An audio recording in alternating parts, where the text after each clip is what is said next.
In a quiet suburban street where lawns are trimmed and smiles are polite, something darker brews beneath the surface.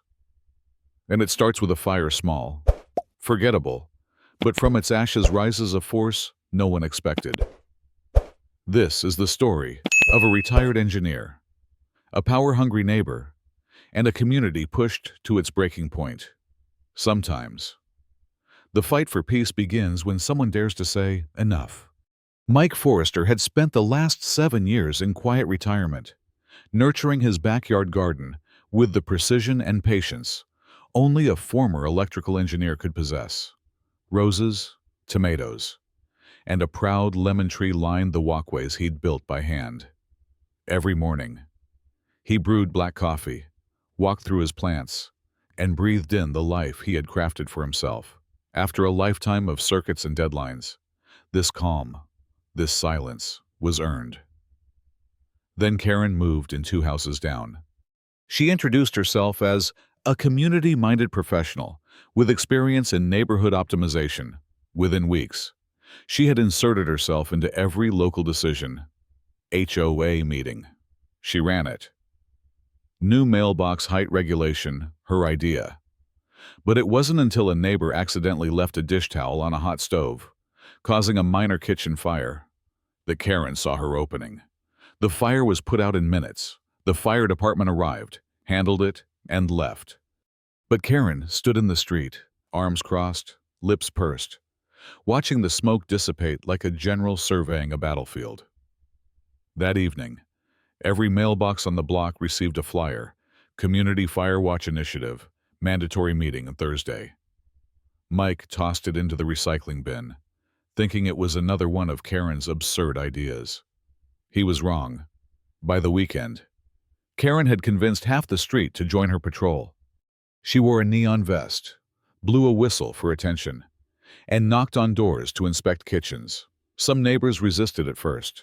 Then came the late-night emails, the sudden violations issued through the HOA, the social isolation. One Tuesday morning, Mike returned from the grocery store to find his backyard gate unlatched. In the center of his lawn stood Karen and 2 of her volunteers, using his garden as a mock emergency site. A shallow fire pit smoked, embers still glowing, dangerously close to the lemon tree. "Are you out of your mind?" Mike shouted. Karen turned, all smiles. "Relax. We're running a simulation. It's for everyone's safety. You trespassed. You lit a fire on my property. Get out." She frowned then, her voice sharpening. "We have broad authority under the HOA Emergency Preparedness Clause. You should read the bylaws." Mike. That night, Mike sat alone at his kitchen table. He looked out the window at the blackened patch of soil, his hands clenched. He didn't want a fight. He wanted peace. But peace wasn't possible anymore. He went to his garage and opened a dusty toolbox. Over the next few days, Mike transformed his garden into something else entirely. Small cameras hidden in birdhouses, motion detectors near the fence. He rerouted his sprinkler system to record when it was activated. Karen returned twice, once at night with a flashlight, measuring tape in hand. She didn't notice the lens in the hedge, quietly blinking. He compiled everything, dates, times, footage. Then, he spoke to his neighbors, quietly, one-on-one. Many had stories, unwarranted inspections, letters threatening fines, children frightened by sirens during drills. Some were afraid to speak out, but Mike wasn't, not anymore. At the monthly HOA meeting, Mike stood up, calm but firm. He asked for the projector. Karen, seated at the front, raised an eyebrow. "What are you doing, Mike?" He didn't answer. He pressed play. The room went silent as grainy footage showed Karen entering his yard at 11:42 p.m., flashlight sweeping over his flower beds. Another clip showed her lighting a contained fire without permission. A third, her measuring the distance between his garden chairs and his fence while muttering. "Non-compliant." Gasps spread across the room. She's been citing us for violations based on rules she made up, Mike said, using fear to control us. This isn't leadership, it's manipulation. Karen shot up. This is slander. These videos are illegal, he's spying. No, said a voice from the back. It was Mrs. Linden, the oldest resident in the neighborhood. This is called evidence. Others nodded. A man in a suit stepped forward. I'm Daniel Avery, City Compliance Officer. I've been attending quietly for months after complaints. What I saw tonight confirms enough to begin proceedings. Karen, you are not authorized to conduct inspections, light fires, or enforce personal interpretations of HOA bylaws. Karen's face went pale. Over the next few days, she tried to hold on. She sent apology letters, claimed she was misunderstood, even offered cookies to some residents. But the tide had turned. One morning, Mike woke up to the sound of a hose running.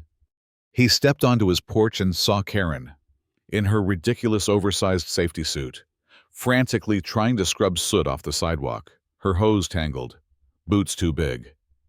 She slipped and fell backward into the muddy grass. A few neighbors watched quietly from their windows. No one laughed. No one helped. Later, a motion was passed to dissolve her fire patrol. The HOA board elected a new president, Mrs. Linden. One of her first acts was instituting a transparency rule. No policy could be enforced without full community approval. Mike returned to his garden. It would take months to heal, but he found comfort in the soil, in the patient work of restoration. He hadn't wanted to be a leader. He just wanted fairness, respect, privacy. He never told anyone about the moment after that final HOA meeting when Karen approached him in the parking lot. Her voice was low, defeated. I was just trying to do something good. Mike looked at her. For a moment, he saw not a tyrant, but a lonely woman desperate to matter. I know, he said. But you forgot to listen. He walked away. He never spoke to her again, but the neighborhood changed. Slowly, people began to talk more, to share, to question. The community no longer belonged to one voice, but to many.